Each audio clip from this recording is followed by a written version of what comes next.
I can't tell. It's like 4 minutes long, and then there's one that's about 50 minutes long. Alright, I'm calling Genevieve.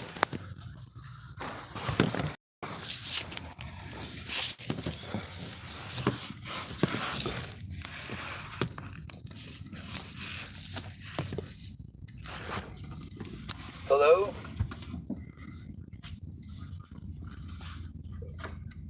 I am trying to turn up my volume. I literally cannot hardly hear you. Okay, you have it now? I have it now. I got it working. Sweetie, I really don't know anything. Well, here's the thing. You've been typing that at me for years. This is the first time I've gotten you on the phone since 2018. I reached out to you for help. But no, I wasn't there when whatever. You didn't have to be. That's the thing, is that the people who are harassing me now, I get that you weren't there for Natalie's death. I get that you weren't there. What I'm asking you is, did I go to you for help after that situation? Did I call you and contact you to try to get help? The police did everything they could to fuck up that investigation, and then they tried to cover it up by saying that I wasn't trying to get help. I know you don't know shit about the situation. I'm well aware that you don't know shit about They this. can't even get the people who killed the fucking tiny girl. Yeah, Jean-Benet Ramsey. Yeah, they can't even get those people. Well, it's rather difficult when they keep trying to blame everything on homeless people. Jean-Benet Ramsey was not killed by homeless people. That's right, but they still tried to pull that. And that's the thing with Natalie Bollinger getting killed. They thought that they were going to blame it on a homeless person. But what the cops did is they, even though I was trying to get help, and I contacted everybody that I could, and people were like, well, I don't know anything. But you don't have to know anything. I can show you what's going on. You just have to care enough to look and to speak up. But these people, all of them wanted to keep on typing, I don't know any. I know you don't. I'm aware that you don't know anything. But I did reach out to you for help. It's not my fault that people didn't help. It's not my fault that people didn't try to help or weren't able to help or assumed that they couldn't. I can totally testify that you were at that Starbucks every day. I was. The cameras can prove that. Right. See, this has nothing to do with Starbucks. Alright, so this is one of the things about evidence like cameras. There's a time limit. I haven't been able to go to Starbucks in years. The last time I was in the Starbucks on Pearl Street, which is now closed. And by the way, we've already tried the situation with the body cameras and with the cameras in Starbucks. Multiple thefts in Starbucks in multiple locations. Yeah, those cameras don't point where you think they do. If those employees are fucking murdered in the goddamn store, according to where they're saying that the cameras are pointing, they only point at the cash register. Well, yeah, that would allow somebody to get away with literally fucking murdering employees in that place. They only care about the cash register, really. Well, that's pretty screwed up. Anyway, there's a lot of stuff that, of course, I can tell already that it's been a little bit of drinking into it, but not a lot. But, the conversation is going to be going the same way as the last one. The I don't know nothing, I don't know nothing. That's right, but you could. You could stop and take the time to find something out. Now, if you're not able to do that, it's okay. You could say that you can't do that you're not able to, but also say why. You don't have to tell everybody it's because you're a drug addict or a sex fiend or whatever else, because, like with Alex Furman, being a sex fiend is not something that him being somebody who's an attorney and also trying hard to play heavy Christian. I'm a good Christian father. Obviously he doesn't want people to know that he's a sex fiend, but that didn't stop Christine Bouhit from having a conversation with me and telling me that the reason that Alex didn't keep his word and didn't come forward about his involvement was because he's addicted to sex. What's that got to do with me?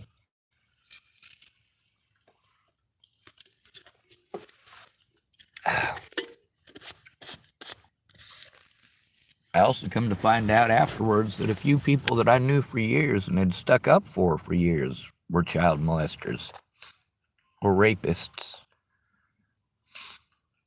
Yeah, it's not a pleasant thing to know. So, there's a lot of stuff in here with Genevieve that I'm not going to be able to give the full explanation. You just got to let Genevieve win. But yeah, this is stuff that, oh, well, they can verify that by body cam. They're not going to even bother to look at a fucking camera unless you speak. They're not going to bother with evidence unless you speak and fight to be fucking heard. None of these people fought to be heard. None of these people fought for me to be heard. And none of these people helped me to get heard.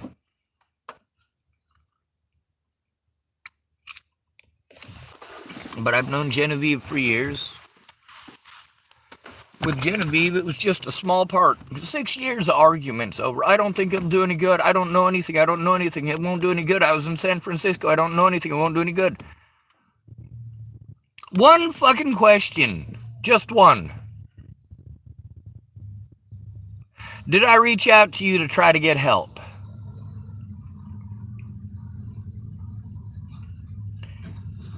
That's pretty easy.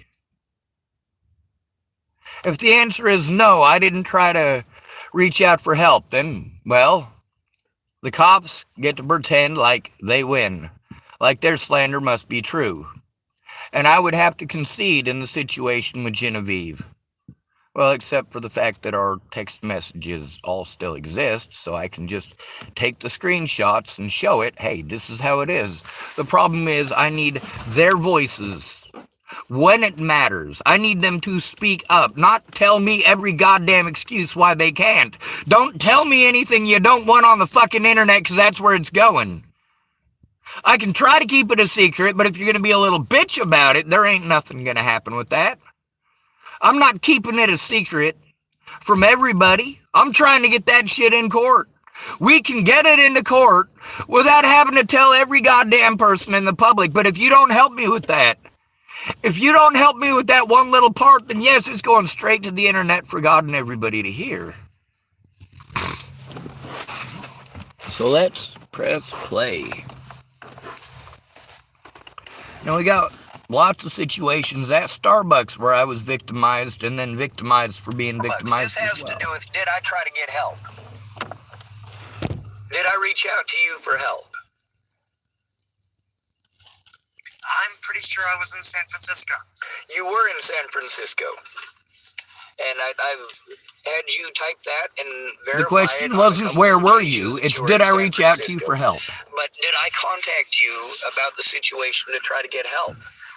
I mean, whether or not, we'll see that right there, that shows that the police officers lied. They claimed that I never tried to get help. Now, because you were unable to, that's not something where I'm an evil person or you're an evil person. But it certainly does show that I certainly did try. It shows that what the police did was outright lie. If I were going to believe that anyone was evil, I would believe that Rabbit was evil, okay? That's my older brother. Yeah, that's the thing. A lot of people, you know, they know me and they know Rabbit, and I'm mild-mannered and he's not. But also, for like the last 6 years, I have had to be not the same Sean that I was before, because I'm being harmed left, right, and center, and people don't understand how just little things like that are so important.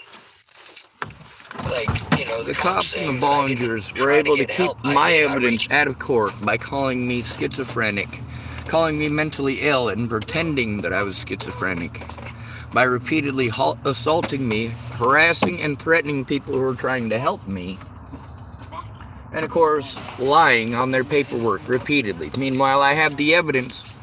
Ariana didn't bother looking at it. It's been this argument of, I don't know nothing, I don't know nothing. I'd love to help, but I can't help you because I don't know nothing. Well, if you'd fucking stop saying you don't know nothing and fucking look, you'd understand you already do know something. You already know that I went to you for help. That is something. That is something that shows that Officer Amanda Jonas, who I was trying to turn in for her crimes, outright lied on her paperwork. And yes, that did affect my court. That affected the fact that I was denied all of my rights as a fucking human goddamn being. Shannon Alvarado is a witness to this too. Oh, I can't say nothing because I'm in California. Bitch, don't offer to help if you're not going to speak up. You can speak up from California. This shit is on the fucking internet. You can fucking speak up from anywhere, you dumb cunt. You like the way I speak to dumb cunts? If you know this shit's happening and you don't fucking speak up, you are taking advantage of the fucking victim.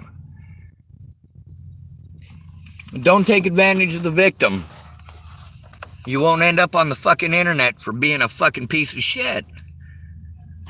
With Ariana. To a lot of people to try to get help, but they needed to speak up, and it got to the point where I literally had to go to the internet to try to get help, and I'd had to go to the internet before Natalie was killed to try to get help, because before she was killed, I was trying to reach out.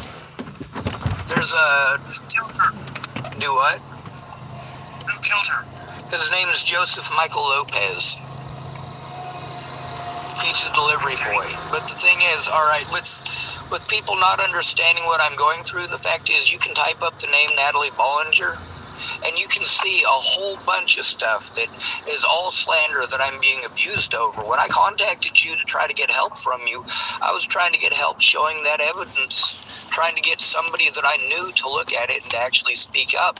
But everybody was busy saying, well, pretty much any excuse will do, you know.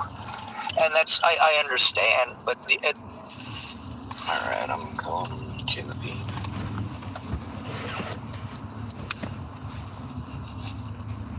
Alright, so that's the end of that one. I accidentally cut it off part of way trying to go through it. So difficult my life was in San Francisco. Right? And that's the thing, is that absolutely, that's one of the biggest issues, is that when police say that I didn't try and the people wouldn't help me, probably because of the way that I act. I was having to deal with things like being raped and shit. Exactly. And that's the thing, is that it's not not that I a matter didn't of try me to get not help. trying, and it's not a matter of, you know, all this other shit that the cops wanted to claim and that my predators wanted to claim. It's that we're all out here being victimized. It's not a matter of me not caring. Exactly. But the thing is that as far as being able to talk to somebody, like for 6 years, I've been going reaching through out to you this. for help stopping abuse, you know, a and lot of stopping people are going violence. They through- don't need excuses. They need you to fucking listen. They don't need 6 years of excuses. Yes, that does show you don't care. When in 6 years you haven't tried. Even when you said that you would, you still haven't tried. Now you guys are getting to hear about a grown man getting raped on my channel. Matter of fact, we're gonna get to hear about several rapes and several rapists from Ariana.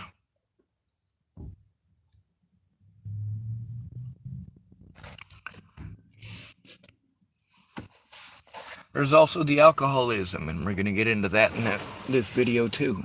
The things they're going through, and they tell me about them, and I do care. When people come to me about their abuse and they ask for help, I help them immediately if I'm capable. A lot of times people will tell me that they'll help me, and then they'll have a whole situation that comes up, and then next thing I know, they're telling me that they got cancer, or their kids got sick, or all this other stuff, and that stuff just keeps on happening.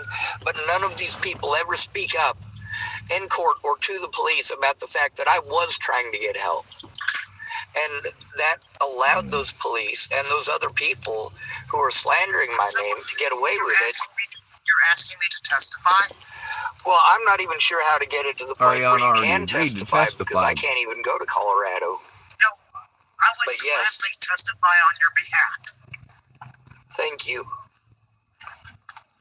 George said the same thing. I've never known you to It's do a matter of anything getting that harmful to far. anybody. The worst thing I've seen you do ever in life is play Star Trek Online. Oh my God, I Right? did too. No, I mean, that's true. I was so excited when I earned enough dilithium to get the original Constitution. I was already almost level 50. I think I was level 50. I paid for a lot of Starbucks actually. That was one of the cool things about being there at the Starbucks. The lady The police harassed me less, and that allowed me more resources to help others out with. I've had to do a lot of desperate things since. There's a lot of folks, they just didn't understand how their little contribution made And so Ariana much does difference. listen pretty good for Ariana, just so you know, in this one. You know, when the cops are saying Ariana that I usually wasn't talks a trying, lot that more. I didn't make any effort, you know, I reached out. I didn't expect you to fix the thing in Boulder. Well, thank goodness you weren't one of them cops, you know. But the thing is, I can get a retrial in every one of my situations. And I can take these people to court in the situations where they press false charges on me and had to drop them repeatedly. Because, you know, I did go to people and try to get help. They just didn't understand that the cops were trying to claim I wasn't trying to get help. They were trying to pretend that none of you exist. They were trying to pretend that I was schizophrenic. That you were all figments of my imaginations or fake accounts that I must have made. And I needed all of you guys that they were saying this about to, first of all, verify that you are actual human beings that exist. You're not fake profiles. Sean, you are not schizophrenic. I already know that. I know, and I got the documentation from my doctor saying that, and I've seen 3 other doctors about it. You might be a little bit paranoid, but you're not schizophrenic. Oh, I am for certainly paranoid. When you get punched in the head everywhere that you move to over crimes that you didn't commit, it's difficult not to be paranoid that somebody getting an attitude might punch you in the head. I am not accusing you. I know you're cool. You're absolutely right about that, though. That is, in my personal opinion, that is a correct assessment. You are absolutely right about me being paranoid. That's why I try to set things up so that those things that make me paranoid are less likely to happen. Like having to talk to the cops, I am paranoid of the cops, but you know why the homeless are afraid of the cops.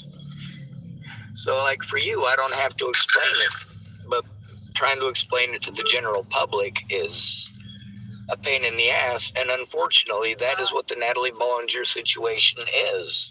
It's a public opinion situation. You don't understand my situation either. I want to understand your situation. I am a beautiful black woman.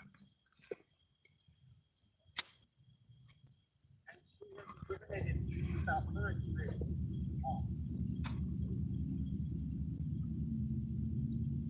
It's a white woman. Why is having so much issues?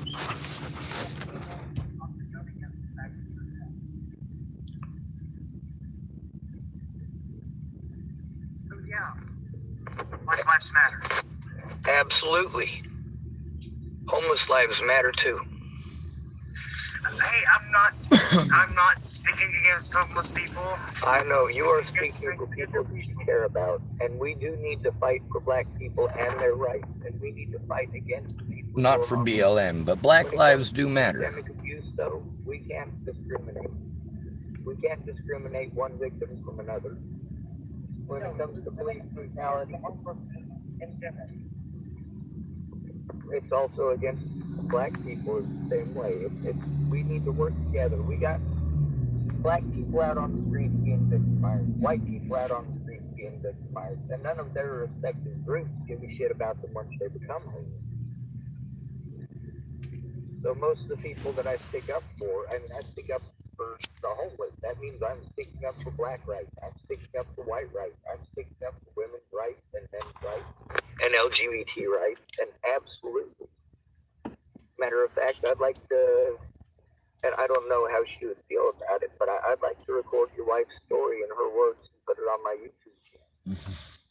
So that people know. The more people speak out, the more people actually speak out openly instead of having to be prompted. Do what? She's calling. Can you wait a moment? All right.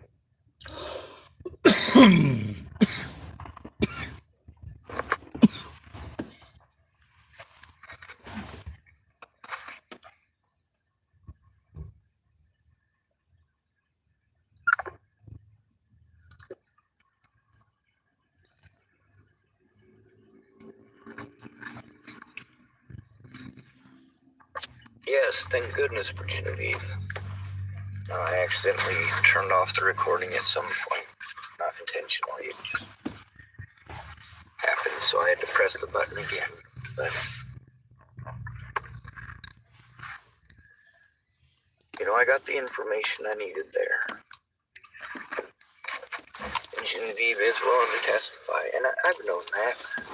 The problem is getting Genevieve to actually... Well, every time it's the same thing. I wasn't there. I was in San Francisco. I wasn't there. I was in San Francisco. Well, see, here's the thing: is that the stuff with Genevieve was obviously not stuff that she knew about. Obviously, I did reach out and try to explain and try to show what was going on and try to send evidence. And of course, people have their own lives. And I shouldn't have had to post their lives on the internet. But I wasn't going to fucking take abuse just because they have lives. Just because they never came forward.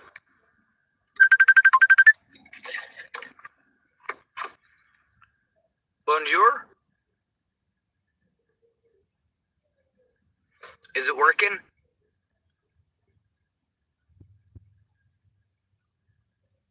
Oh God, did I break the phone? You there?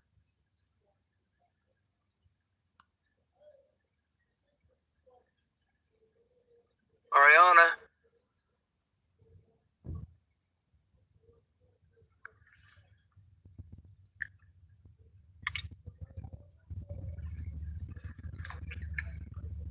Hello?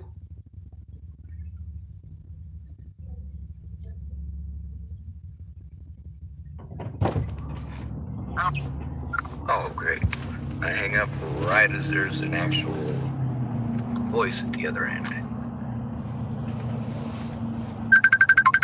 Alright, maybe it'll work this time. Do what? I'm sorry.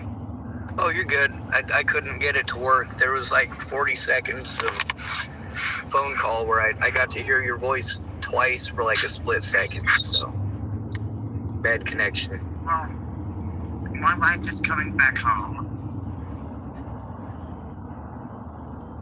Okay. I'm going to pause this.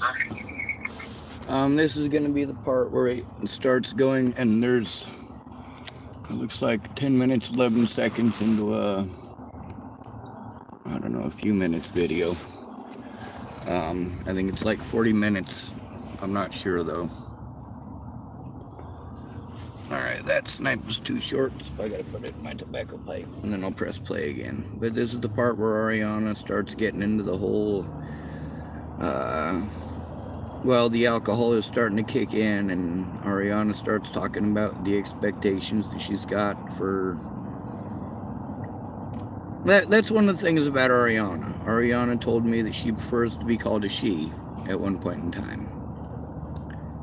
And since then, I'm not sure if I've been redirected. I do know that Ariana still has a penis.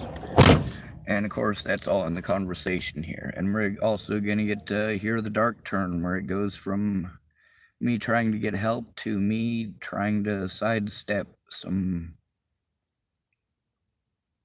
Well, I was making a video just a few minutes ago about getting hit on. I suppose we ought to hear it.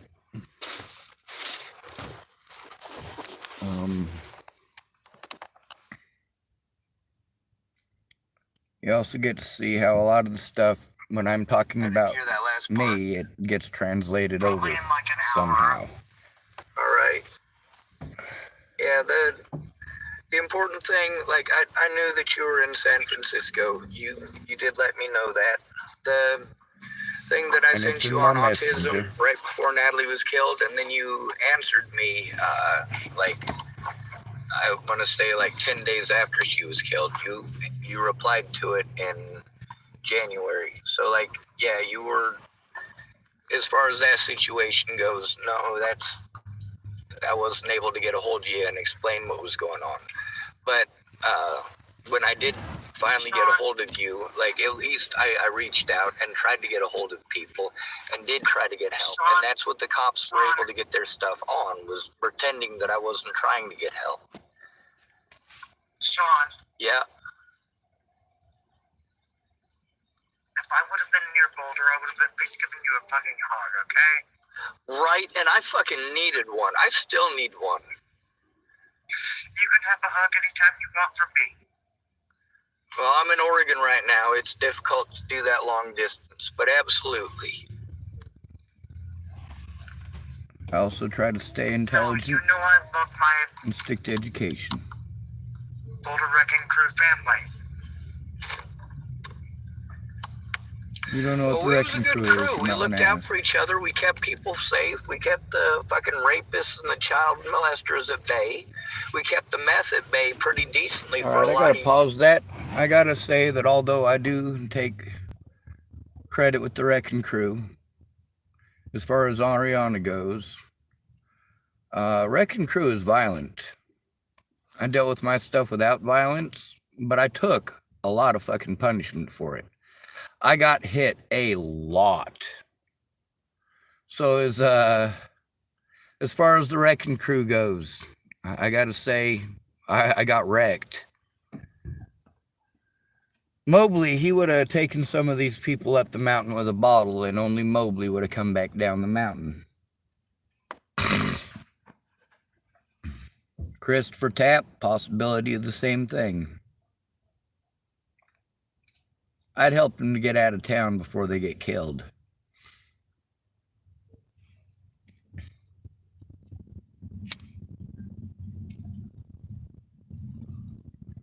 My number one goal in life is never to kill anybody, not even on accident. My older brother, he's got a similar goal. He's against killing people. When he dies, he wants to be able to say he never killed anybody. Well, he's sure as hell trying to kill me.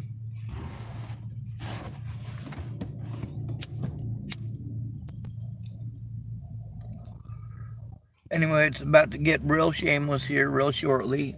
And I do try to keep it professional and on the up and up. And I do try to keep my language skills to a minimum and utilize them expressly for trying to pull Ariana back on course and try to pull it away from the obsession over vagina. I guess I should probably just let you hear it instead of talking nonstop.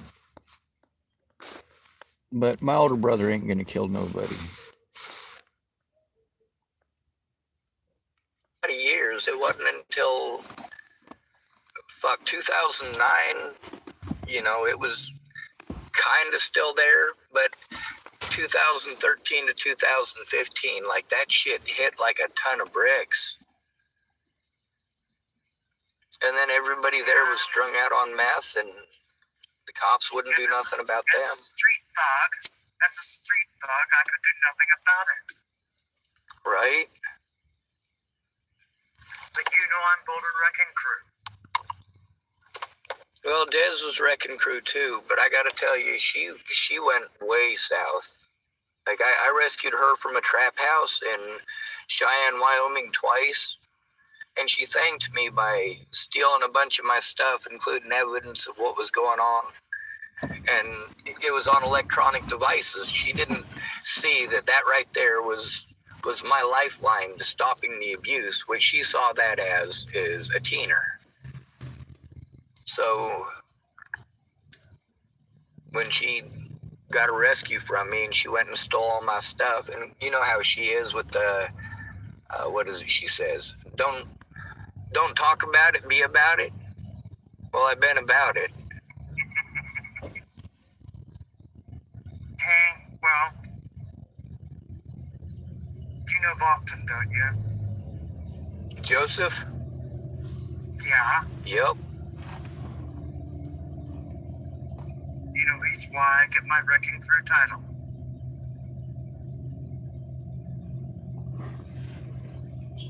I got some stories about Joe. It's true.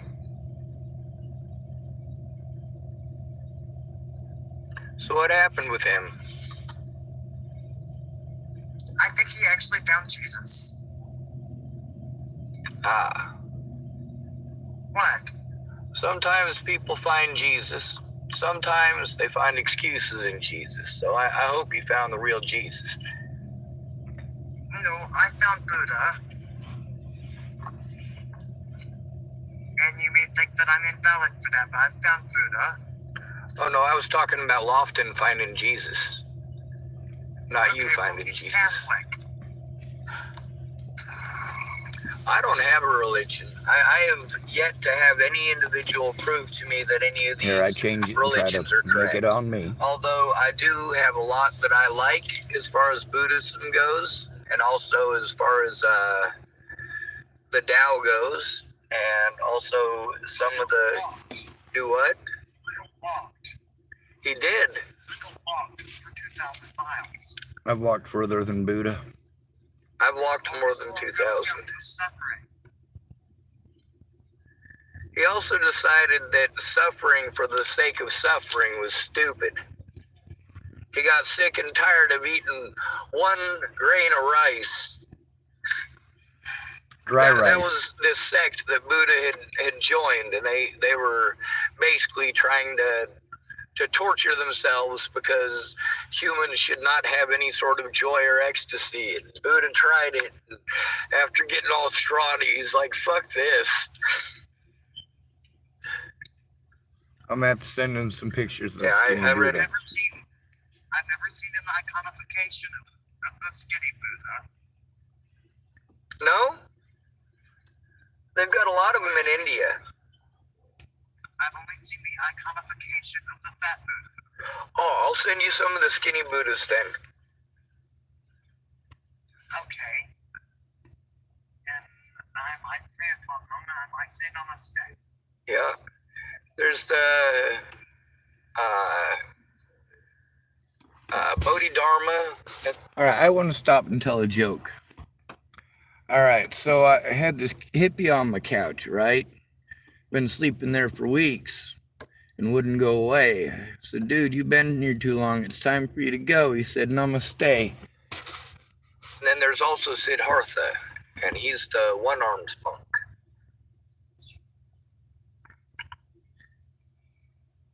And I guess Buddhism, for them, Buddhism, it's not like we are with Jesus or with the Muhammad thing or any of that, where it's, this person is brought and descended of God. No, Buddhism is the message of enlightenment. Exactly. How to use your brain. He tried things, they didn't work, so he tried something else. That's science. That's logic. Yeah. He walked away from what would be $1 billion estate today. Well, that don't impress somebody who's never had money. You've never had money and you're in America? Right? Yeah, I know. We're all supposed to be billionaires. I understand. No, I've had a little bit of money, but not very much. I haven't had very much either. But, the thing is, it's difficult to impress me with $1 billion estates. It's the state of mind that came from Buddha that I enjoy so much. But he loved everything that he had. And he just said, fuck all of us. All right, when you guys talk about how billionaires are paying more in taxes, which we've obviously come to find out is not true. Here, let me back that up just a little bit.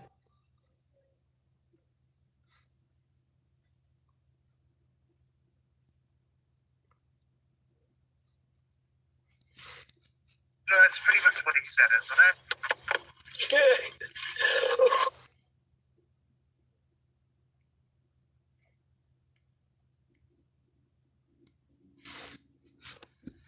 He walked away from what would be $1 billion estate today. Well, that don't impress somebody who's never... Now, this is the part where I go to the Bible. with Jesus and his silver-tongued devilness. Render unto God that which is God's, and render unto Caesar that which is Caesar's. However, that's not the part we want to focus on as far as this goes. There's the woman who paid her taxes and the rich man who paid his. Which one paid more? According to Jesus, the woman who paid her taxes, although she didn't pay as much literally, she had given all that she had.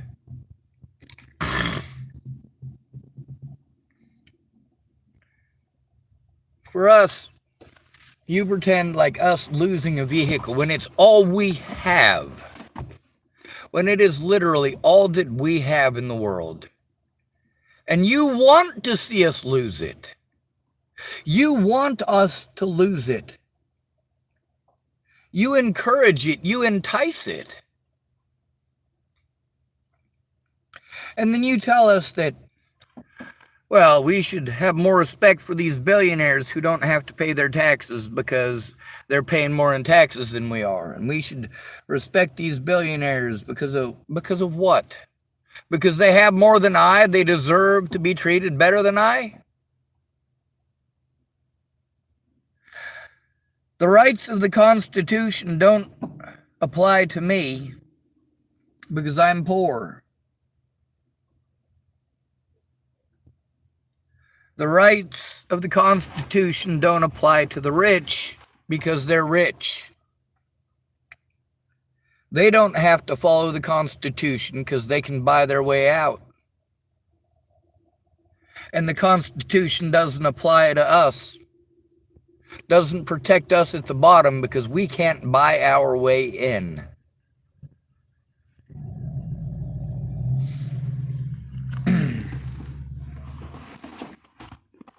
We've got an ineffective system.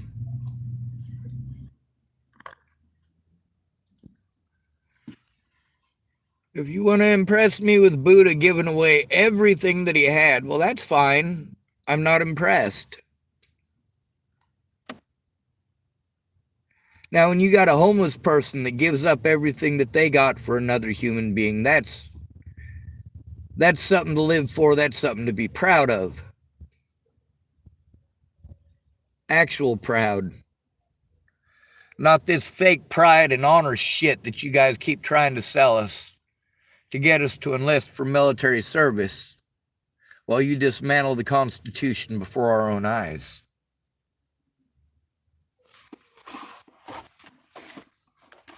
The United States is a nasty place, and the only thing that stops the homeless from being murdered wholesale is other homeless. And right now, we got an influx of all of you fucking useless pieces of shit who abused your kids until they're fucking junkies. And then, of course, you drop them off on the street with us.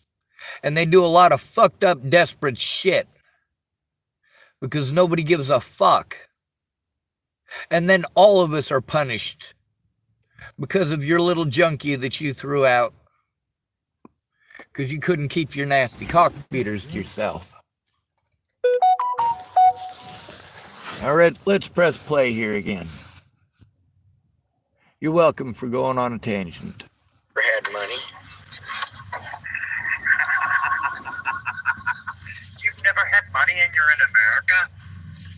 Right? Yeah, I know. We're all supposed to be billionaires. I understand. No, I've had a little bit of money, but not very much. I haven't had very much either. But, you know, the thing is, it's difficult to impress me with billion-dollar estates. It's the state of mind that came from Buddha that I enjoy so much. But he loved everything that he had. And he just said, fuck all of us. No, that's pretty much what he said, isn't it? Not even close, but yeah, that's kind of the gist of it. And then he walked away. And he was able to walk away. That's the wonderful thing about that story, is that he was able to. For me, I walked away from everything that I could for years and years and years, but the situation with Natalie followed me. Mind you, what Buddha was walking away from was riches, material goods, things I don't actually care about. The material goods that I currently possess, they are important to me because they keep me alive and because they will help to save lives. This vehicle is important to me because I can't carry the evidence that I need to clear my fucking name and to stop this fucking abuse. To get back what is mine and what has been taken from me over this abuse. What has been deprived of me because of this abuse. And no, I'm not going to get all my friends back. Most of them, good fucking riddance, you pieces of shit. But there's a few of them I'd like to be able to go see them. And if I am assaulted for trying to see my loved ones, I'd like the right to fucking defend myself, for Christ's sake. You don't get to walk away from something that follows you. You just continue walking until your feet are weary and bloody, and eventually you fall of exhaustion. Oh my God, Sean. I've been to San Francisco and back. The train ride is really nice.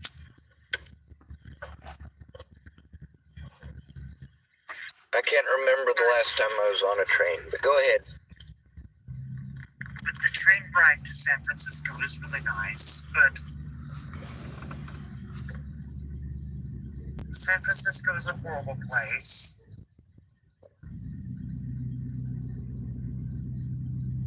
Boulder is a horrible place.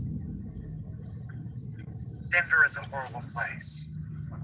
Alright, that dude with But I made my home in Inglewood. Steed pulled up. He's one of the people that was staring at me, so we'll verify that he pulled back up again. Alright. I don't expect any problems, but just in case. Tacoma is a horrible place. Seattle is a horrible place.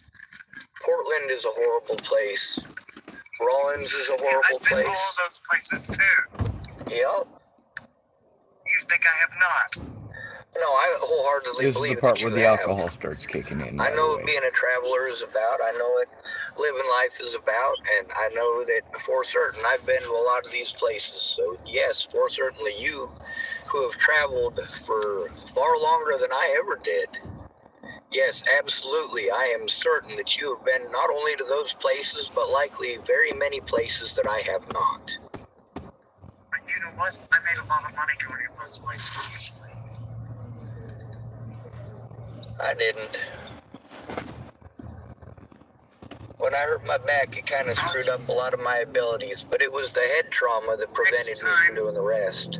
Next time, Sean, you should get a job for Intel. The internet company? Alright, so I don't know what this suggestion or idea stems from or comes from, and it's probably oxygen deprivation from alcohol usage. And it's going to get steadily worse until it's, well, you'll get to hear it. No, the company that makes the CPUs. Well, I'm not much of a computer guy. I know how to play video games and use The YouTube. CPU is a That's computer about it. processing unit. Oh, I should I just do know get you a that. hug and see you're okay. Right? What? No, that's the thing. I miss all of you, and I can't give you a hug. I can't be there to give you a hug. And I can't make this all okay. You're right. We can't make the world a better place alone, but we can make one little part of it better for just a little bit. If we show people another way and work together, that definitely makes a difference. But as it is, it seems most of the homeless people I know being victimized, they're being victimized because they're alone and because their predators do so in numbers. What the cops do to us, They do to us in numbers. They show up in force when they're going to run us through like they do. I am glad for that. You have what in front of you? What I see in front of me. Pentagrams.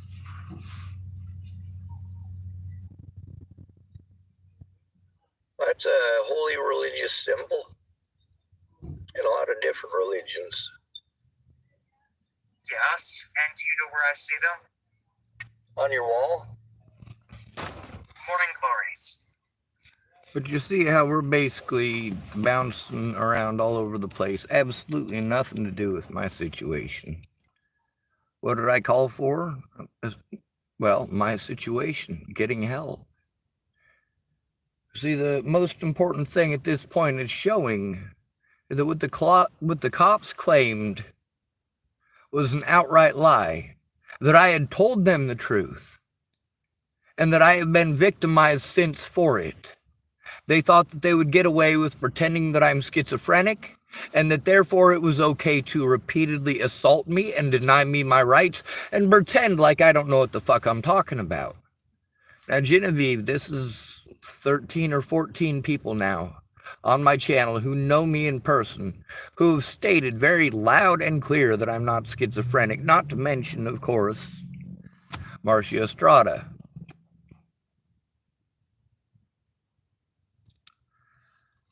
And of course, this doesn't bode well for any of them. This isn't a good thing for them now that they want to play victim. Because now those people, they have to, of course, try to pretend something that they knew not to be true. You got to pretend that I'm mentally ill and delusional because you fucked up and you don't want anybody to fucking believe me. But then again, I already recorded it, which is where you screwed up. Now, as far as Genevieve goes, I understand the situation. I understand people who are using. And it's not always using drugs. It's not always using alcohol. Some people use people. Use them up until there's nothing left. I mean, look at what this fucking shit with Tom is torn up and done to me. All of this shit with Molly started over Tom, and Tom has perpetuated the shit by repeatedly going back, by not telling her the truth about the situations. He just reinforces her fucking bullshit by not coming forward. Now, I've dealt with 3 weeks of being victimized by her because he's a coward. On the bright side, I recorded that shit live on this channel as it was happening for a reason. Every single time that she has talked to me in the last 3 weeks, she has spoken to me first. She has pursued me. She has followed me. She has done so cruelly, maliciously, and she has done so in so many places. Not just stalking me, but then calling the cops and having the cops come harass me for her. And bitching to Fred Meyer's people who come out and have a problem with me now magically too. Meanwhile, all of the issues that I've had over there at the fucking Fred Meyer are all over Tom and Molly and their bullshit, which is recorded live on this channel. So let's get back to Genevieve, right?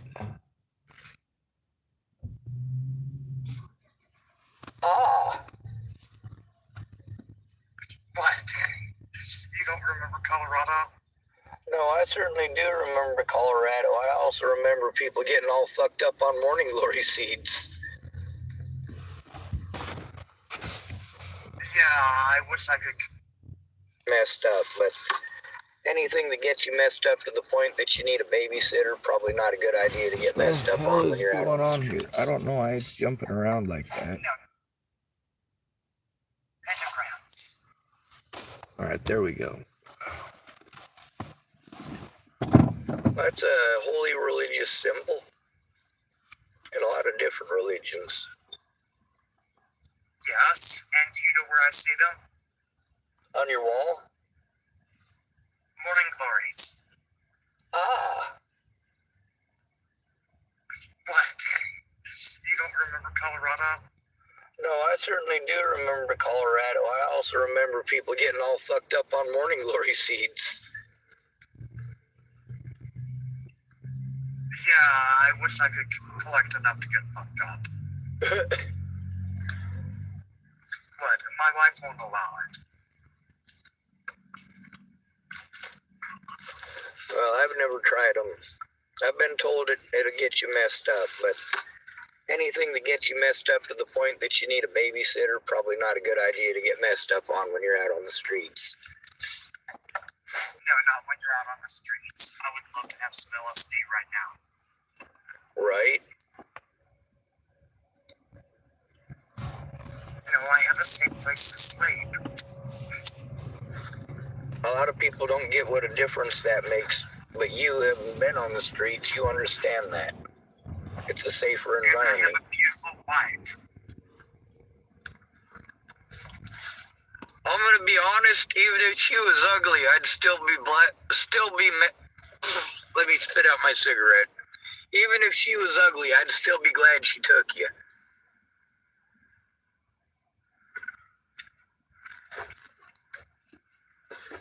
You would be glad that she took me? Yeah, I would be glad no matter what somebody looks like. As long as you're happy with them and you're good to each other, fuck yes. It is not only my right, but I feel it's necessary for people to want those that they care about to be happy. That they want those that they claim to care about. If they actually care about them, you want them to be happy. You don't want people to hurt them. You do want them to be with somebody who treats them like a human being. I am absolutely glad that you have someone in your life like that. She also helps you to be safer just because she exists in that environment. If someone tries to do something to you, she exists as a witness. And of course, you've got the roof over your head that gives you just a little bit more rights than none, which is fucking great. Sean, do you realize that I'm black? Do you realize I'm colorblind? No, you're not that colorblind. Did you see how dark my skin goes? Yes, indeed, and I know quite a few black women with the same color eyes as you, but it's not something I ever gave a shit about. For all I knew, you were Puerto Rican, or you could just be somebody who spent a lot of time homeless in the sun. Now, Kareem Abdul-Jabbar, that man's black.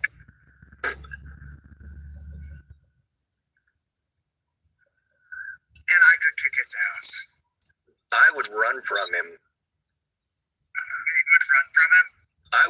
Well, I can't run now. My back's too fucked up. But yeah, if Kareem Abdul-Jabbar wanted to beat the shit out of me, that guy's like 7'2". Fuck yes, he could pound me into the ground on accident. Plus, his lifting regimen is probably 2 of me. And you think I would run from Arnold Schwarzenegger? Oh, I wouldn't run from Arnold. I might run around in circles around him, but I can't run, so no. I've stood up to a lot of people, a lot of really big people. So, yeah, I definitely am one of those people who can say if it was Arnold Schwarzenegger, I would have stood in front of him too.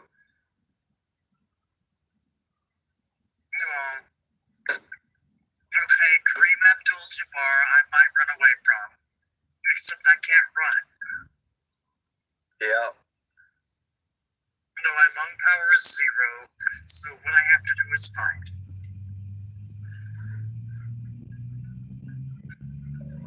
And that's where I'm at, except I'm not allowed to fight. Even if I don't fight back, they still charge me with assault, pretend like I'm a violent person. Nobody that I know knows me as a violent person for a reason. But the cops wanted to paint that, my predators wanted to paint that, and that's the thing about looking up Natalie's name and mine, is that you see how important it is how out of control that it gets when people don't speak up about things that matter. Sean, A lot of people just don't understand how their little contribution makes a big difference. Sean, I already offered you my support. Do you know that even the touch of my hand is assault with a deadly weapon? No, that's the thing about taking martial arts. They tried pulling that one on me because I took Duke's Ruin Ninjutsu. No, I took Krav Maga. Israeli martial arts. No, but Jiu-Jitsu is different. Krav Maga is designed to kill your enemy instantly. Yeah, Krav Maga is Israeli. It's Israeli martial arts. It's Israeli Defense Force martial arts, very specifically. Duke's Ruin Ninjutsu also is very specifically teaching you to immobilize or kill your opponent. Duke's Ruin Ninjutsu does not teach you the same stuff that they teach you in Taekwondo. I was in Taekwondo. It was fancy kicks and trying to make points.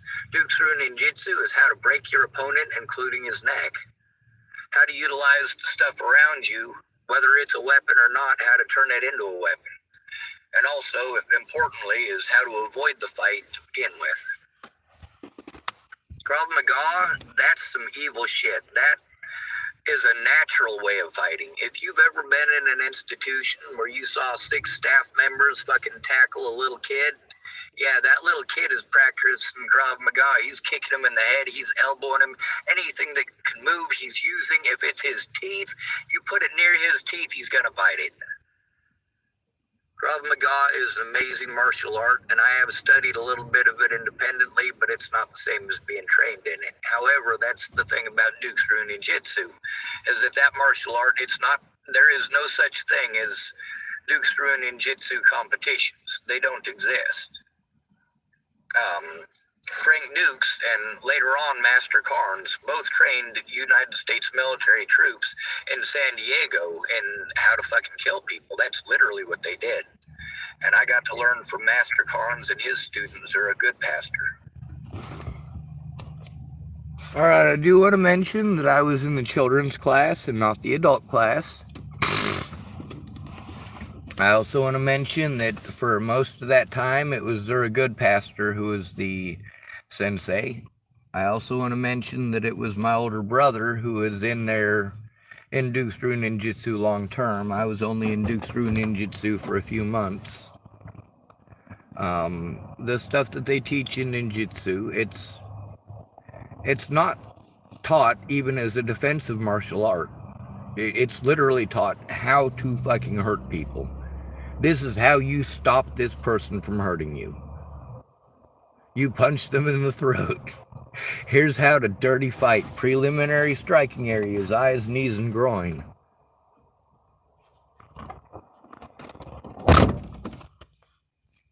You know, if you poke somebody in the eyeballs, it affects their vision, and that allows you to get away. It also means that if they're got you cornered and they got a weapon, they can't see you.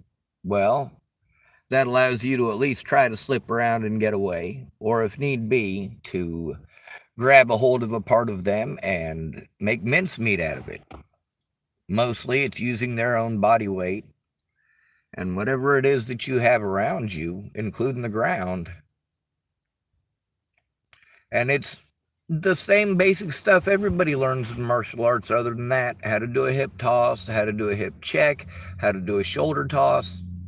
In ninjutsu, it's just a modified shoulder toss. They teach you to turn the wrist upwards because that way when you do the shoulder toss on them, it hyperextends their elbow and their arm is no longer mobile. But other than that, I didn't learn the military training part of it. I learned the children's class, which is primarily a self-defense class. It's the only actual self-defense class in ninjutsu. Or in Duke's Ruin Ninjutsu anyway, and it's not defensive. There's nothing defensive about it. I mean, they're teaching you things like, all right, here's how many pounds it takes to remove this according to this. According to this writing or that writing or this medical journal or whatever. But they teach you, because you're a kid, if somebody tries to assault you, what to do. If you have somebody exposing their genitalia to you who happens to be of the male persuasion, you can reach up, grab a hold of the whole friggin' thing, squeeze as hard as you can, twist and yank. Dude's not getting up. Child safe. But you also got to worry about the fact that while you're doing that, he's going to be flailing, he's going to be swinging, he's going to be trying to fucking hurt you because he just realized you can hurt him really bad. Like worse than he ever thought of hurting somebody. And that's because Zura Good Pastor does not like the idea of people touching us kids. So thank you, Zura Good Pastor, for teaching me how to remove a man's genitalia while allowing it to still remain in place as a skin bag.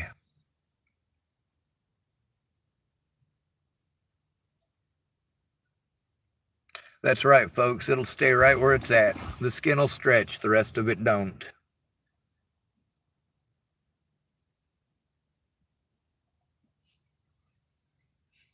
So let's get back to Genevieve, right? All these people want to talk about violence. If I'm going to talk about violence, I'm going to tell you my experiences with violence, how much I dislike it.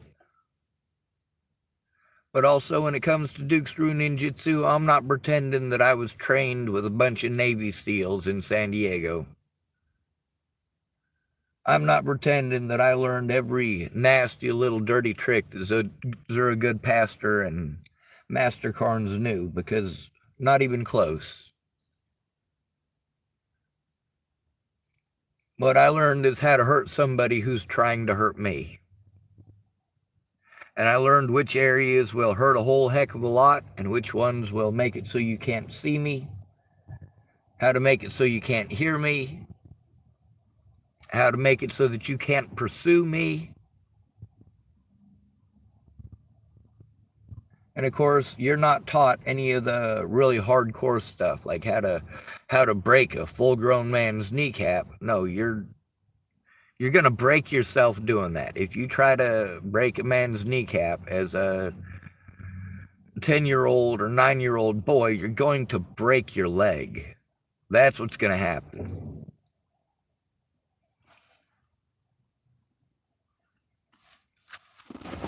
When he's talking about Krav Maga, yeah, I know a bit about Krav Maga, a little bit from TV, mostly. A little bit from people that I knew in the Israeli Defense Force, just because they happen to be Jewish.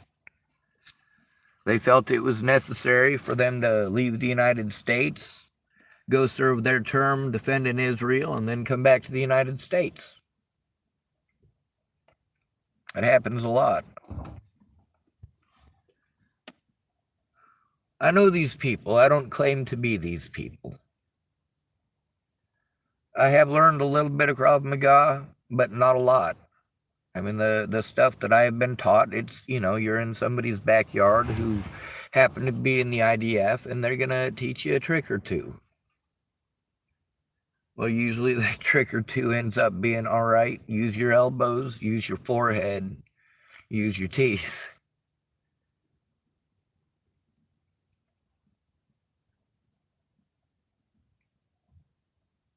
Oh yeah, and clothing is handy.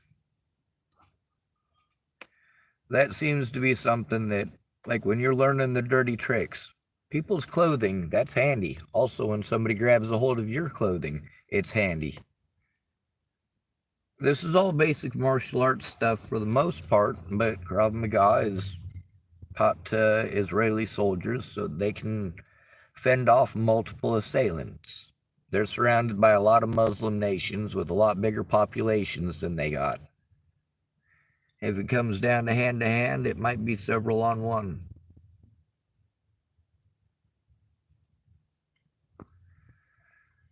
With Dukes-Ryu Ninjutsu, I don't have any clue what they train the United States military in. I don't know what tricks or tips or anything are taught to those guys. What I know is that Zura Good Pastor was not the one that was training military troops, and he's the one who was the sensei most of the time while I was there. When Master Carnes was there, he was a visiting sensei, and he was there on behalf of Frank Dukes, basically to do the paperwork and make sure that the facility was run up to par. It was in Kent, Washington.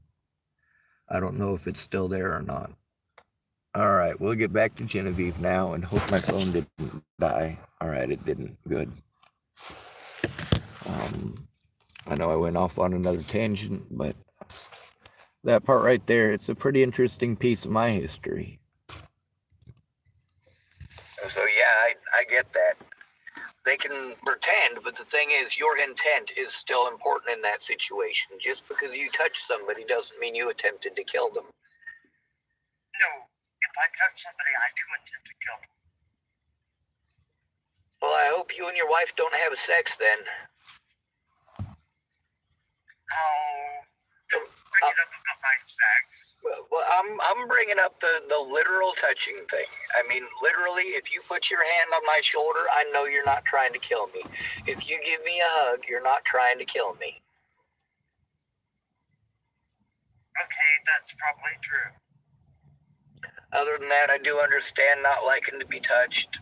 But as far as, like, being able to be charged with use of a deadly weapon because you've been trained, you actually have to use that training in that way for them to charge you with it. If you intentionally use martial arts against your ex-girlfriend because you don't like the way that she looked at the dog next door, and you use your martial arts on her, it's not just assault because you are trained to kill people at that point. So it could easily get out of hand and you could kill somebody. So yes, you are trained in how to harm somebody.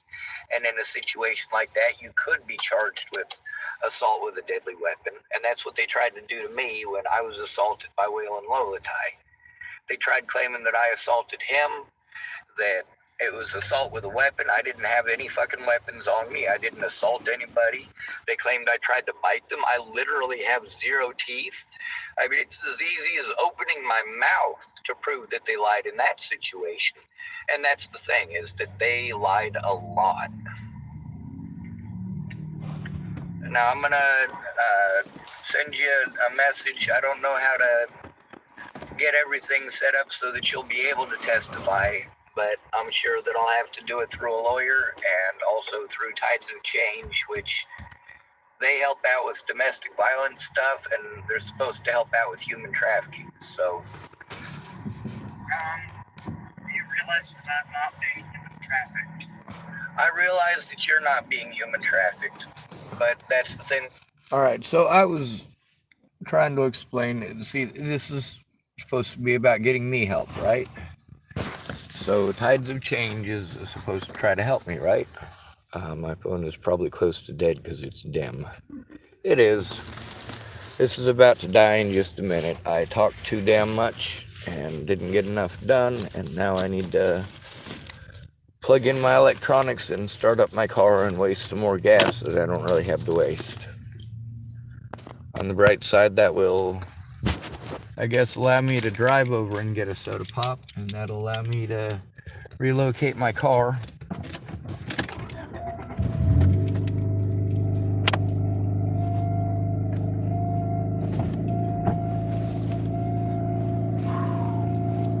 All right.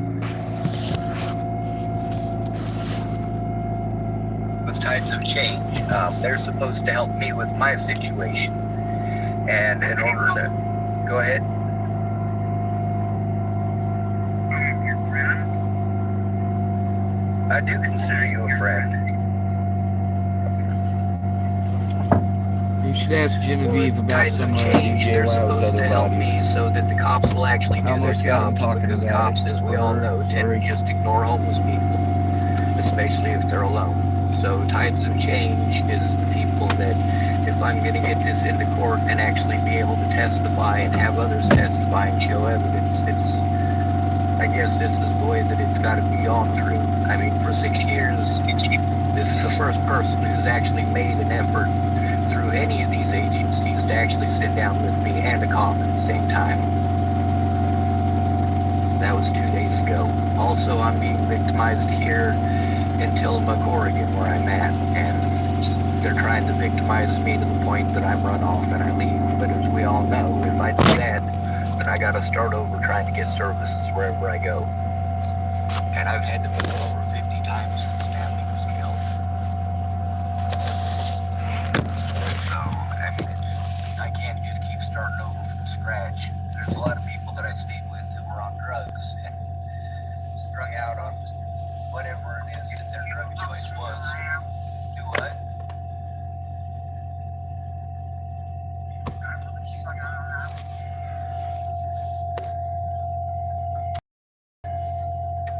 Well, that would make it so that I wouldn't be comfortable staying there with you. But at the same time, it's something that you're honest about. When I was in Boulder, I remembered you then, and I don't see you any different now. Alright, I do see you differently now because I haven't seen you in years. There's a lot of stuff that we used to hang out and do that I can't hardly remember. Like, we used to hang out a lot, but now, years later, I'm like, you know, it really doesn't seem like we hung out a lot because we literally haven't hung out in, like, over half a decade at least.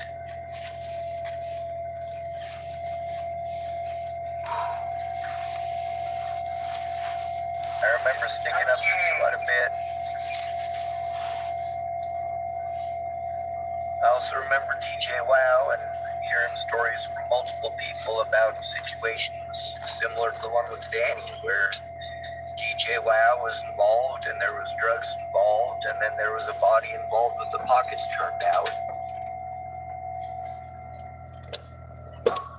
That body was horrible.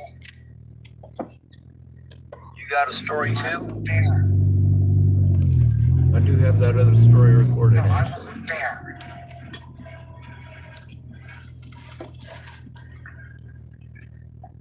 Do you believe that I killed somebody?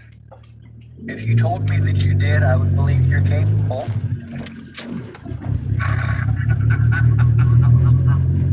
You're making me laugh. Well, here's the thing. I know that lots of people have been in desperate situations, and I know that there are people out here who do horrible shit. I know that you were talking about being raped earlier. I definitely wouldn't.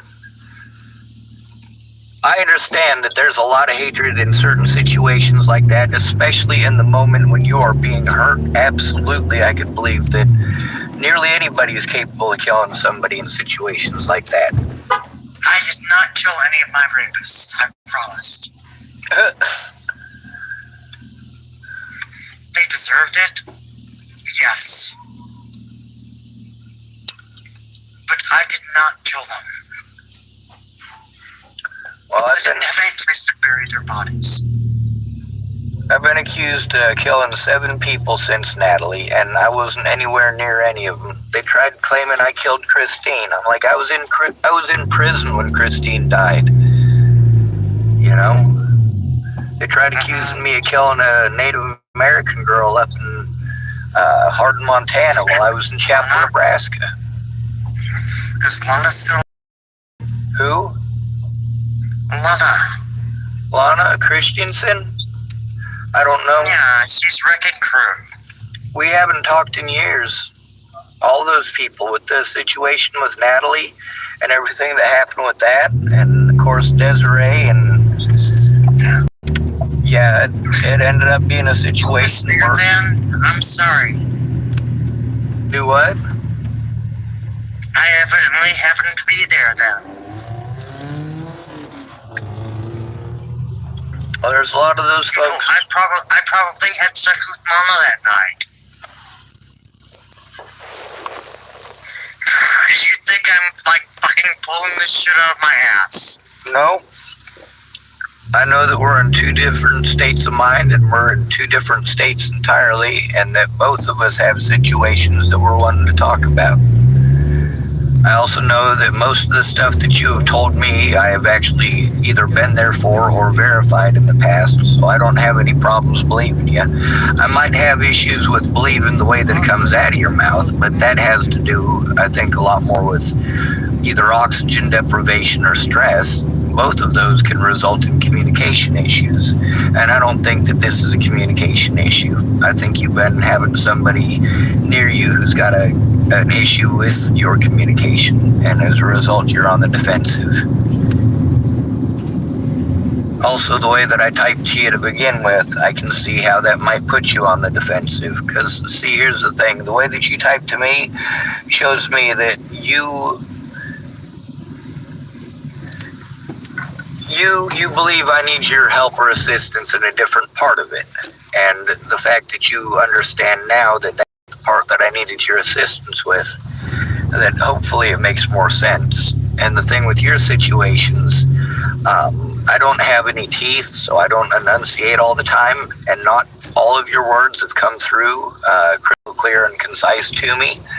So there is a little bit of communication issues, but I don't think that it's anything where there's too much concern or should be any concern that I'm trying to insult you or tell you that you're ugly or you're not pretty enough or you're not the right color to be my friend.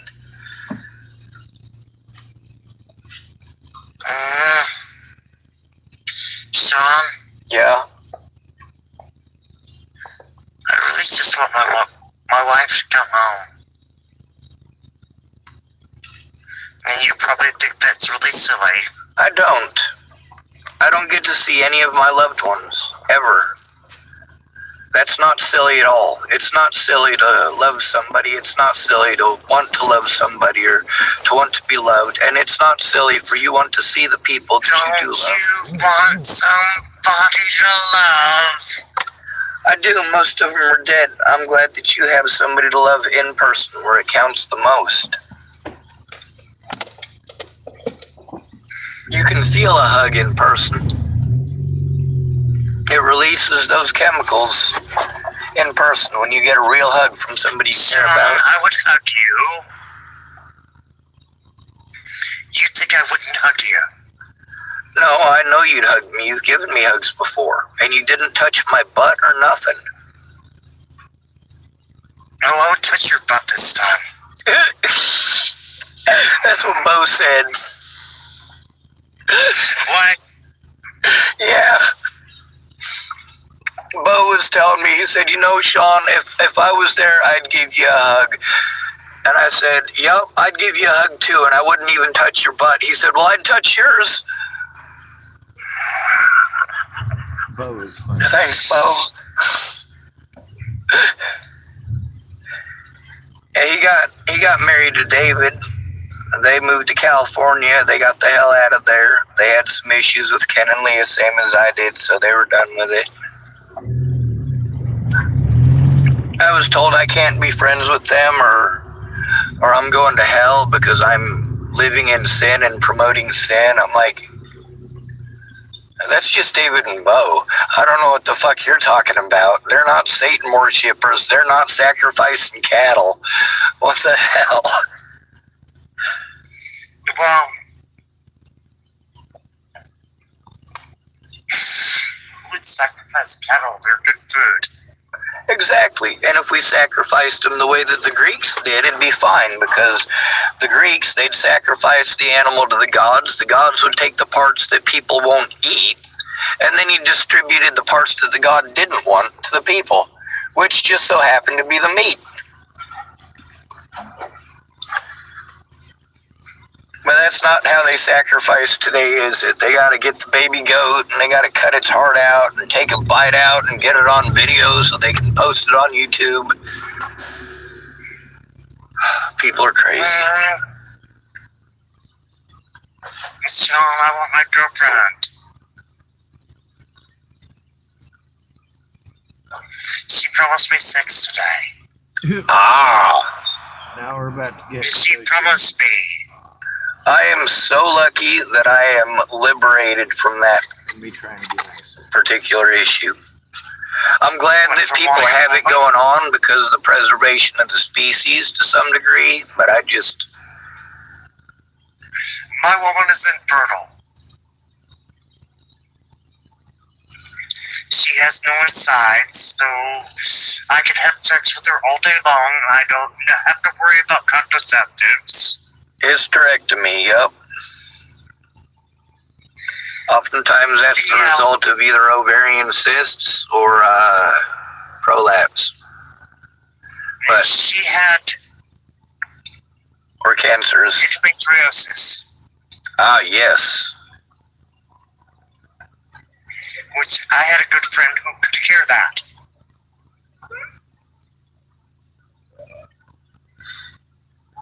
But unfortunately, she had the wrong doctor, so they just took out all her insides. Thankfully, she likes to be cuddly. See, now that's what I'm into. That's why I don't want a wife. I want a Saint Bernard. No. My wife is really cuddly. Yes, and so is the Saint Bernard.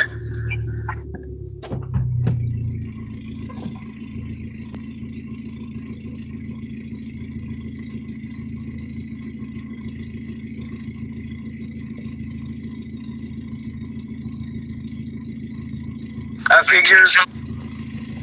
One moment.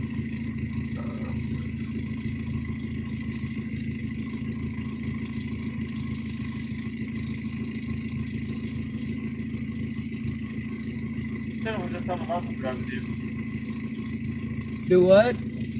I'll be right with you. Yes, sir.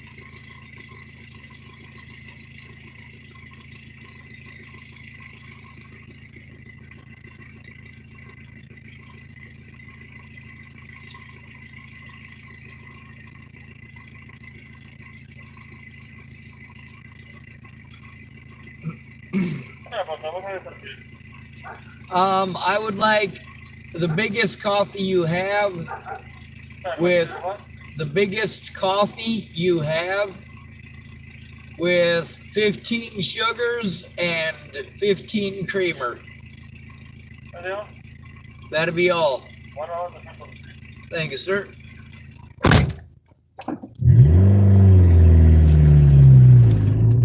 Miss Pearly in a cup, diabetes in a cup. Yes, sir. Sorry about that. My windows broke.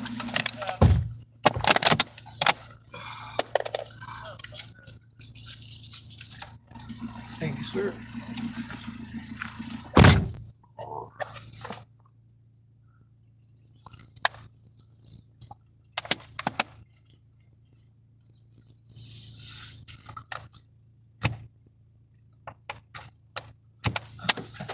Thank you, sir.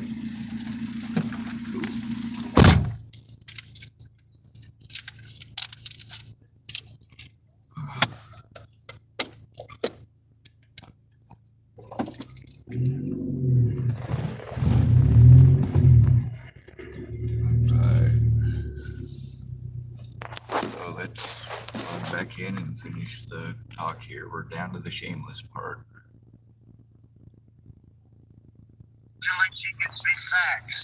I figure different strokes for different folks. Since you enjoy sex and you like sex and sex is for you, then getting a girlfriend or a wife is totally the right thing. I'm not into sex. I think it's gross. So I'll stick with the Saint Bernard. But just a Saint Bernard for me. I'm not going to try to force a Saint Bernard on you as your cuddle companion. You are free to decide who you want to cuddle with. It is not my place to tell you who you can and cannot cuddle with. Well, I like girls better than St. Bernards. I'm sorry. They smell better, that's for certain. We took a bath last night together. So she smells like me. Aww. And She's like the best Saint Bernard in the world. Absolutely. Except she won't share. I don't get that. Won't share what? Not my business, I'm sure. The parts that I don't. His idea of Saint Bernard is different from mine. My whole point with a Saint Bernard is that I'm not going to have sex with a Saint Bernard. I'm not interested in sex. I want to cuddle. So then he's using Saint Bernard as a metaphor for vagina. No. Thanks, ma'am. Oh, that's all right. I can get it. Thanks, ma'am. Sometimes the lids ain't quite the right size, and sometimes the cup is a little odd shaped. All right, voila, I got it.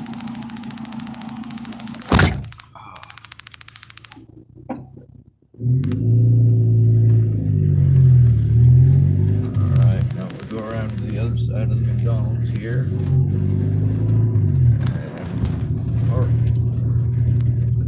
They're hiring on all shifts and at $15 an hour.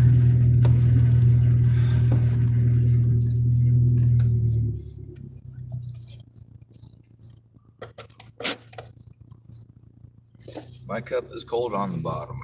Do you know why?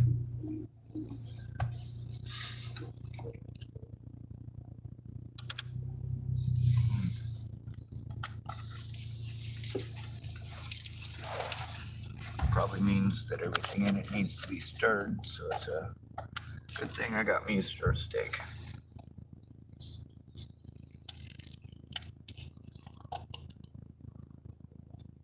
Yep. Oh, wow. Yep. It's like putting a stick into a fish tank until you hit the sand at the bottom. 15 sugars, though.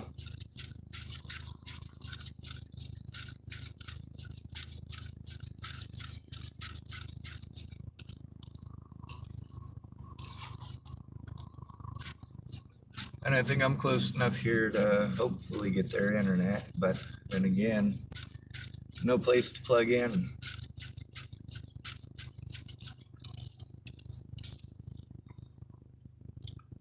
I can go to the library, but I don't have the protections at the library that I would have at Starbucks, just so you know. Starbucks safe place policy is not just for gay people. I had a couple of people that were quite rude to me because they felt that as homosexuals, that being the only safe place for them to go, that it wasn't fair that I, a homeless person, would go there for safety when I'm not even gay.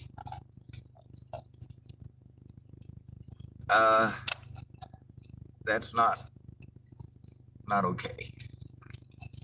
And then there's the, oh, well, you have a homeless shelter. That's a safe place for you. No, the fuck it's not.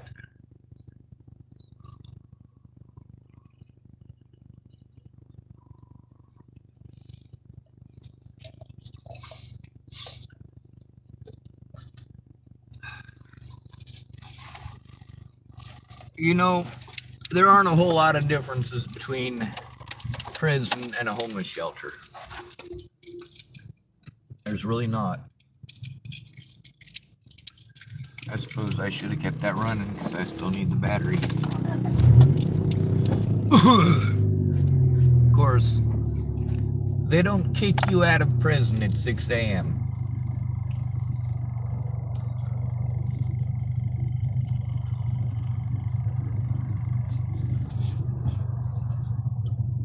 When it's freezing outside, the prison doesn't turn you out.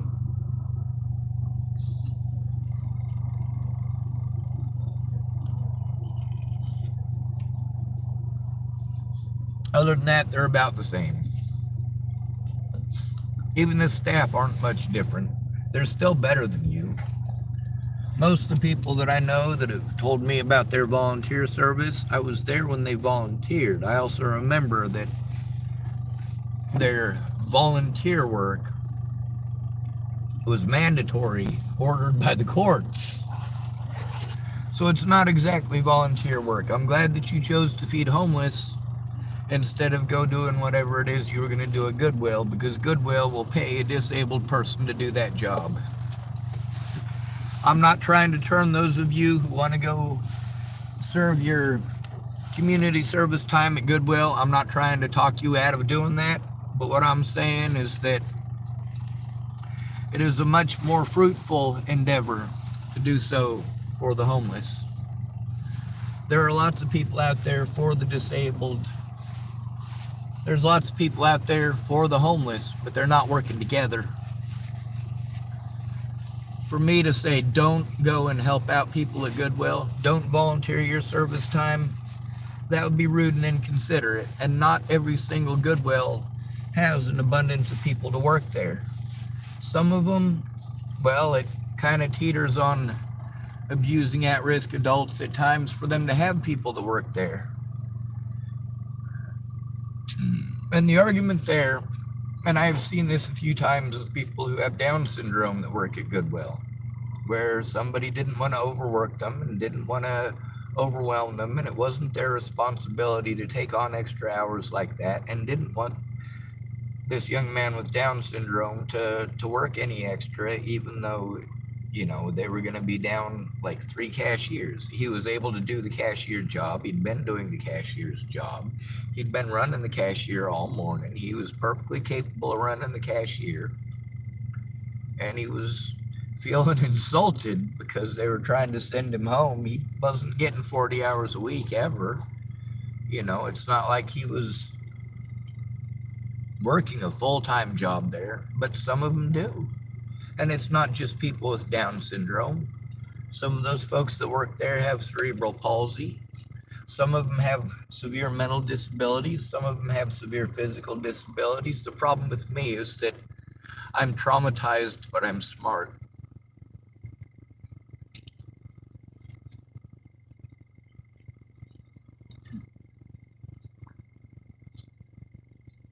I'm both disabled and intelligent. And although there is a set of rights for both of those people that are supposed to overlap, the reality is that they don't. It's a giant gap. They get to use the fact that you're intelligent to deny you your disabilities. Then they get to manufacture disabilities to deny you your rights as an intelligent person.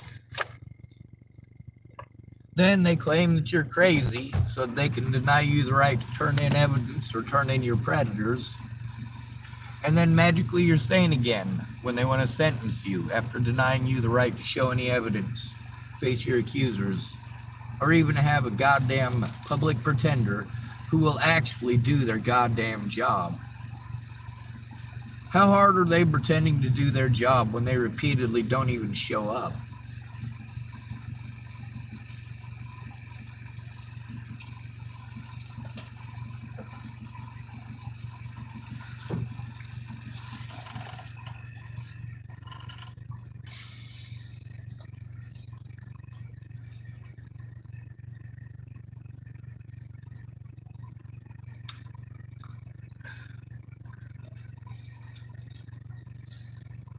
All right.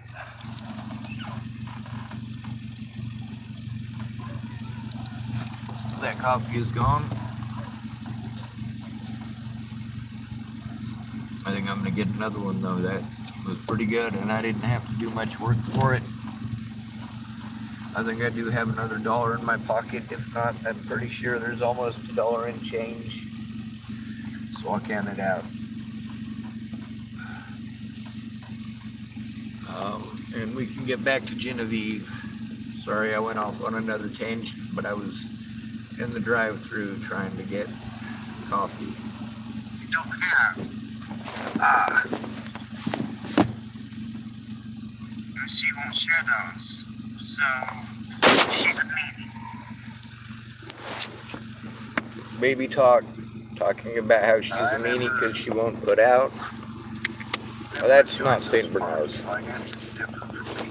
I understand understand that in a marriage or a relationship like that, sex is important. That's why I don't ask people out. I had somebody explain to me, why would you ask somebody out that you wouldn't have sex with? That's just mean. And I haven't asked anyone out since. Did you know I would have thought you had sex? Well, it's not a matter of letting me, it's a matter of not wanting to. I just think it's gross. Ever since I was a kid, I thought it was gross. He's not that gross. Do what? I thought he is not that gross. Well, not yours. It's a matter of the function of it. I mean, it's stuff that's the consistency of snot, and snot is just really gross to me. There's also the fact that sex kind of boils people's brains. Consistency of snot, and if I would have let you, you would have filled me up with snot. Yeah, that might have been yucky, okay?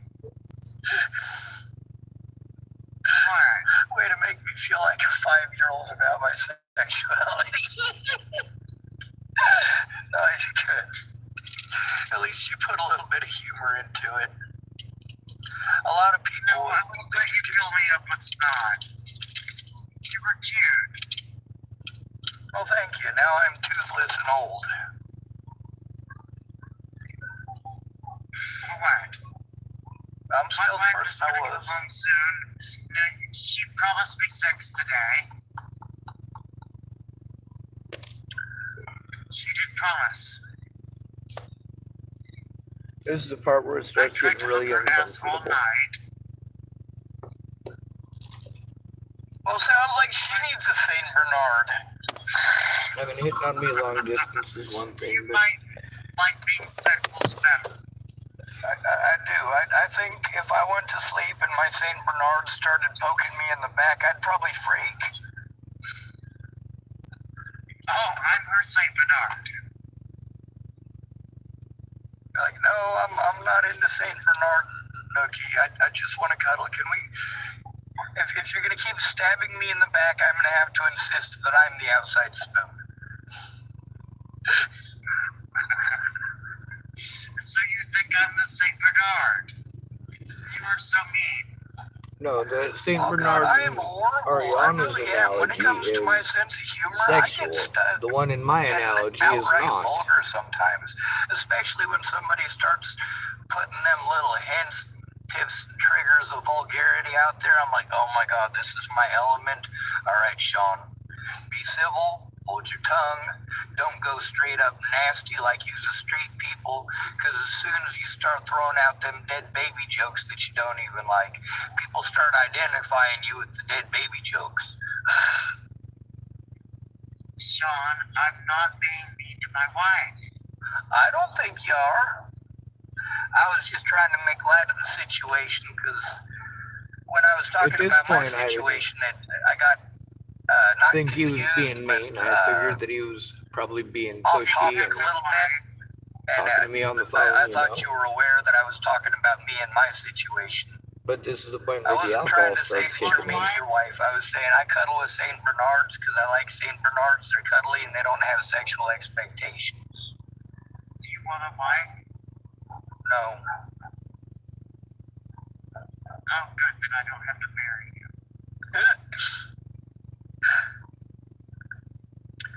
I wanted a girlfriend in high school when everybody told me I was supposed to have a girlfriend. All right, so the bury me thing, whenever one of our friends out there said they was getting married, you know, he talked about going to their funeral. It's not a marriage, it's not a wedding, it's a funeral.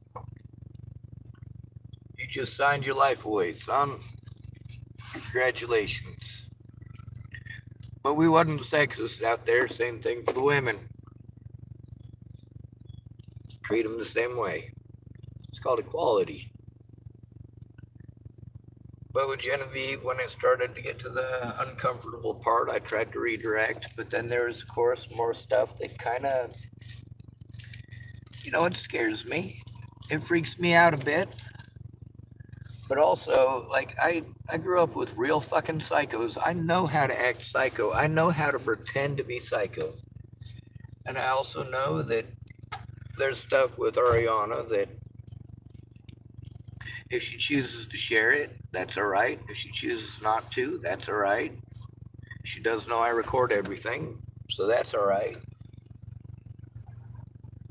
But of course, there's the fact that there was the tipsiness and the alcohol involved, and with we haven't even gotten to all the shameless stuff, but it's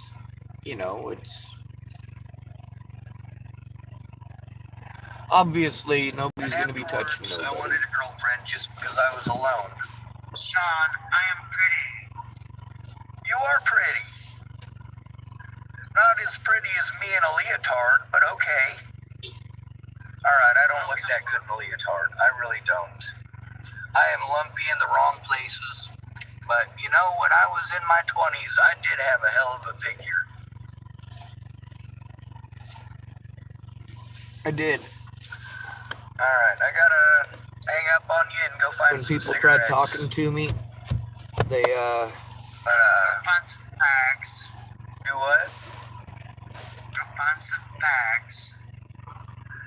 I think that's supposed to be a bundle of sticks here in the United States. You gotta go to Great Britain for that particular. But yeah, I guess I can pretend that I'm more civil than I am. The British pretend they're more civil than we are. They get away with it. So, fuck it. I'm British. Alright, be safe, Ariana.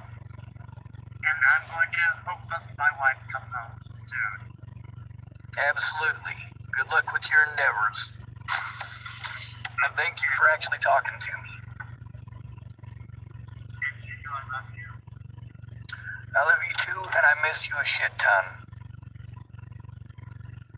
And I'd give you a hug if I ever saw you again. Well, maybe we'll get lucky and you'll get to see me and I'll get to get a hug. I don't know about touching my butt though. Alright, well be safe. You can get a hold of me later if you want to. I'm gonna go find some cigarettes and use the bathroom real quick though. Okay, well, good night. Good night. Alright.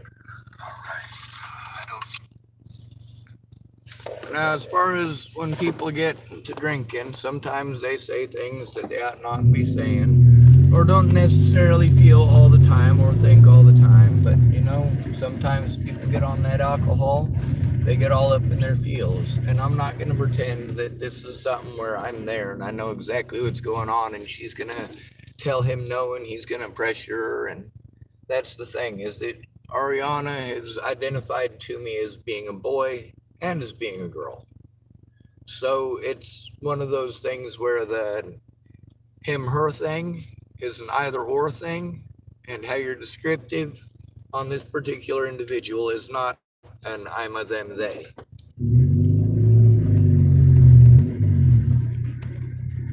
Depends on his or her mood.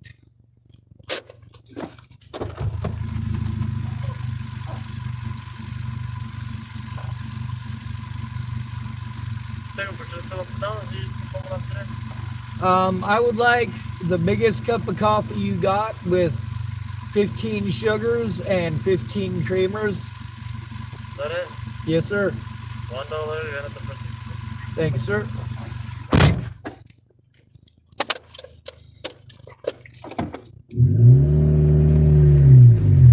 There's also people that I know who are the sweetest thing in the whole world, but when they get drunk, they start talking like they're badasses because they start feeling their oats and feeling cool, or, liquid courage.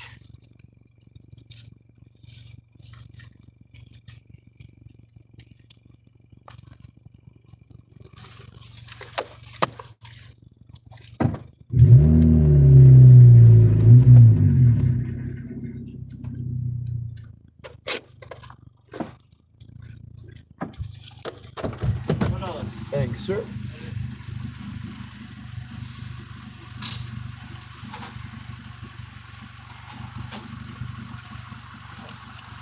Thank you.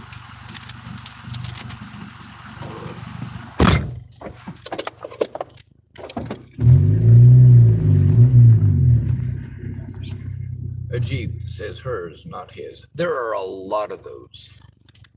The manly girl Jeeps, the I'm a badass tomboy Jeeps. I don't care who it belongs to. It's a Jeep. No matter who's driving it, it's still a Jeep. Hers, not his. That's one of the things with Ariana. Ariana has nearly always identified as a woman, but also does have the male parts, so sometimes identifies as a man. And sometimes it's tough being a woman in a man's body. But the whole them, they hasn't been a descriptive. Now, I haven't also obviously asked recently because the last I knew, I was supposed to call Ariana by the female pronouns. But now that she's married to a woman, I don't know.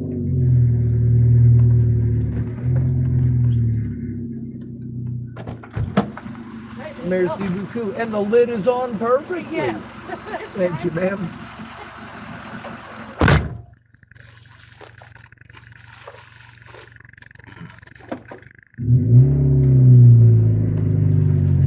Also, there are times like that where I don't really identify with. All right, so a lot of the people that I know that are LGBT, who are alternate gender, I've been trying to learn the technology and terminology of it because I do have loved ones who are LGBT of every sort. And I don't necessarily understand when one of them starts telling me about their surgery that they're going to have. I don't understand it. So, I mean, for me, when they're explaining stuff and telling me stuff, it's not like a prolapse. It's not like an ovarian cyst or a cancer. It's not something that I'm real familiar with. You know, I've had a lot more women in my life have hysterectomies than have their anatomy altered. I was trying to remember the proper term for that as well, but that's the thing, is that, you know, not everybody that you know is going to have the pronoun that you might expect or that you might have assigned to them. As long as it's not something completely outlandish, like unicorn or sparkly unicorn, yeah, I will generally try. That doesn't mean that I'm not going to fuck it up, because the English language is organized in the way that it is for a very specific reason. Them and they denotes plural, more than one, which gets confusing. No, we're not calling you as a LGBTQ person confused. Matter of fact, when it comes to a we, not all of you have the same descriptives, have the same beliefs, have the same understandings, have the same families, family backgrounds. You're not going to agree on the same shit just because you happen to be LGBTQ. And that's the thing that I really want to impress, that is the positive thing about LGBTQ community, is that it's a lot of different people. Yes, you may wish that you were a woman, but you're not a woman. And there are people who understand that. There's also people who are women, who love being a woman, who are also into women. And what really holds these people together is people's hatred towards them because of their sexual orientation. They believe, many of them believe, that they should have the same rights and privileges as anyone else, which, of course. Now, that's where we come into the foggy and fuzzy gray area, or it's not okay to bully people, but we get a whole lot of people who feel that they have been harmed and wronged enough by society as a whole that it's okay to take out their aggression at how they're treated for being homosexual on whoever they want. It's not a self-hatred thing. It's not even a hatred towards the person that they're taking it out on thing. It's that they're frustrated and they have no outlet. Have nobody to connect to, nobody who will listen to understand. Ariana, yeah, I can understand quite a bit. Obviously, I tried to redirect a few things that I understood fully what was being said, but I was trying my best to put light on it and try to keep it civil, because there's certain things that will result in me screaming at the top of my lungs at an individual. Whether I love them or not is arbitrary.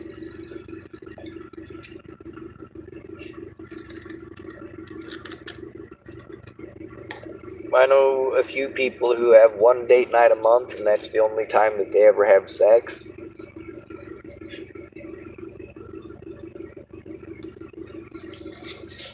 I got one friend of mine, she says the only reason that her husband has sex with her is because they have date night. The rest of the time he's too busy and too fucking exhausted.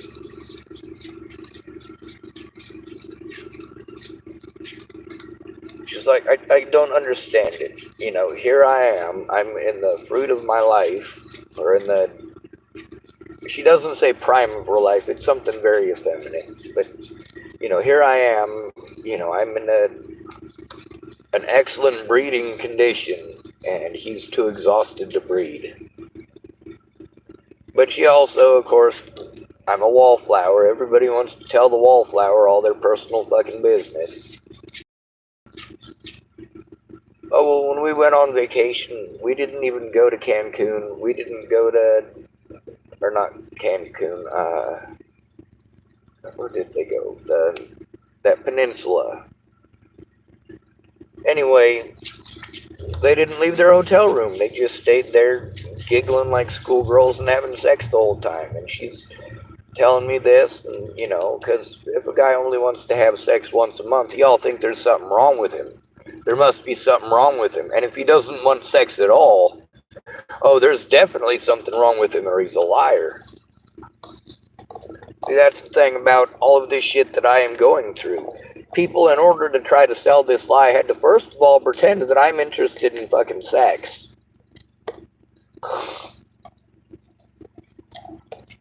I'm not. I am interested in it as far as the science of it goes, and also the psychology of it goes. Once somebody starts having sex like blowing their nose, you know exactly where their brain goes.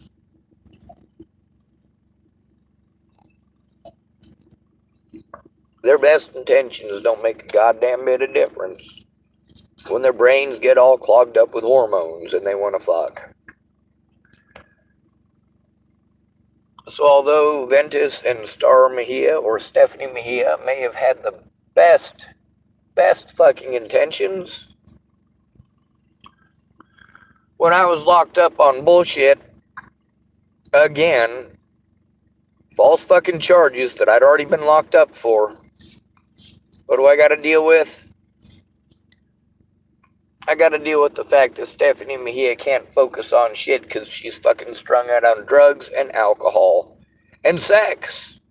Meanwhile, the guy that she brought with her, Juan is doing all the stuff that Stephanie claimed she was gonna do. Juan is the fucking superhero of the fucking hour. He didn't get paid a red fucking penny. Matter of fact, he's one of about 9 people that if I could try to get you guys to straight up just fucking, you want to be good to somebody who did something good for another, not expecting nothing in return, Juan Santana. Juan Santana spent damn near 2 full goddamn days taking pictures on his phone and sending them to Megan Misigatis so they could be turned in.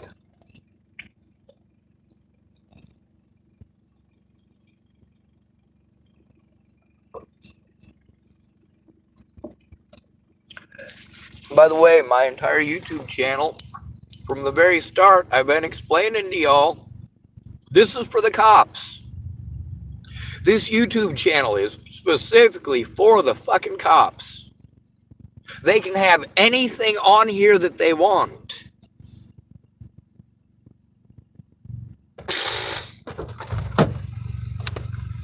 This channel was created to help the victims, to help lend a voice to those who are not heard,